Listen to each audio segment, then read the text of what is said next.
in this particular paragraph. Full stop. This FIR has been registered in such a manner,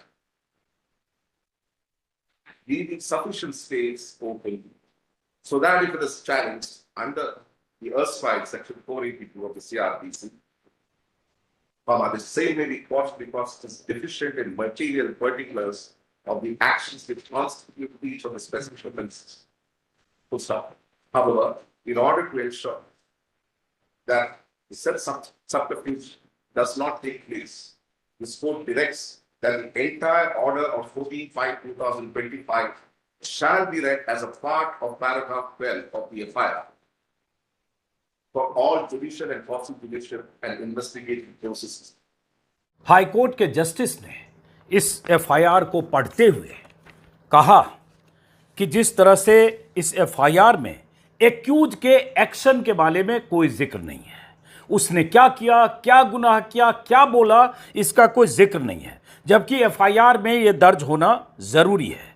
और ये इस तरह से एफआईआर दर्ज हुई है ताकि यदि सीआरपीसी की धारा 482 के तहत कोई चुनौती दे तो इसे खारिज किया जा सके, क्योंकि इसमें एक्यूज का एक्शन नहीं है।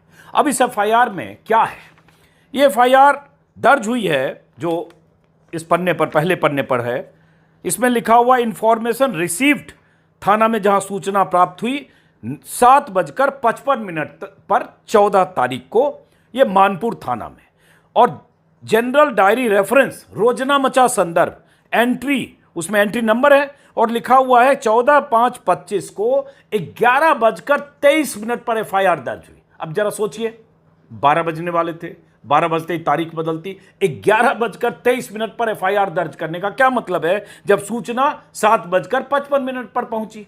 और कोर्ट ने पहले ही कह दिया था, हाई कोर्ट ने, कि 6 बजे तक, यानी सुनवाई खत्म होने के 4 घंटे के भीतर एफआईआर दर्ज कीजिए। तो 4 घंटे के बाद 7:55 पर सूचना पहुंचना और 11:23 पर मामला दर्ज करना। सुबह के वीडियो में मैंने आपको बताया था कि सब कुछ तैयार था मानपुर थाने में, एफआईआर का ड्राफ्ट तैयार था, जो कंप्यूटर फाइल होती सब बनी थी, सब रेडी था, लेकिन इंतजार हो रहा था क्लियरेंस का, मुख्यमंत्री के यहां से, मोहन यादव के यहां से, जो शायद कल बेंगलुरु में थे। वो पहुंचे, फिर घर पर उन्होंने बीजेपी के स्टेट प्रेसिडेंट और संगठन महासचिव के साथ बैठक की, माथापच्ची की, कोई रास्ता निकाला, कोई जुगत निकाला होगा कि कैसे इस मंत्री को इस्तीफा न देना पड़े, कैसे एफआईआर से बचा जाए। तो फिर हुआ होगा कि नहीं, देर रात को एफआईआर करो और सुबह सुप्रीम कोर्ट पहुंचो, इस्तीफा लेने की जरूरत नहीं है, कुछ ऐसा ही हुआ होगा।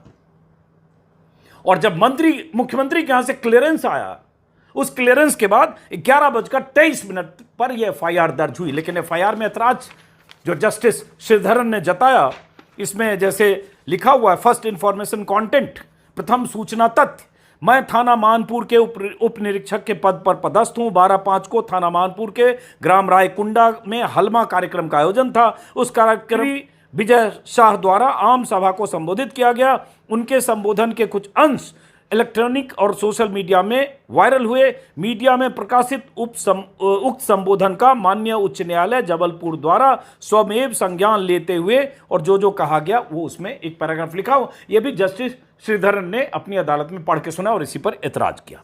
तो जस्टिस के सख्त आदेश के बाद एफआईआर ऐसी दर्ज हुई जिसमें लीपापोती है, जिसमें उसके बयान का जो इंपैक्ट है, उसके बयान की व्याख्या जिस ढंग से कल जस्टिस ने की, श्रीधरन ने, उसका जिक्र नहीं है। यही वो कह रहे थे। सुनिए छोटा सा टुकड़ा कि उन्होंने ऑर्डर लिखवाते वक्त क्या कहा। In view of the nature of the case and the manner in which the FIR has been registered, which does not inspire confidence of the court that if the case is not duly monitored, the police would investigate fairly in the interest of justice in accordance with law.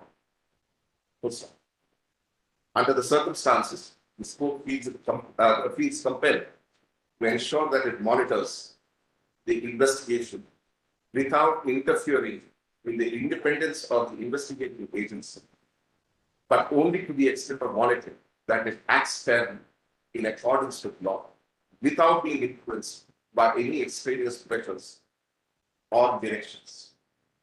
Full stop. This case immediately after vacation on top of this ऐसा आपको भी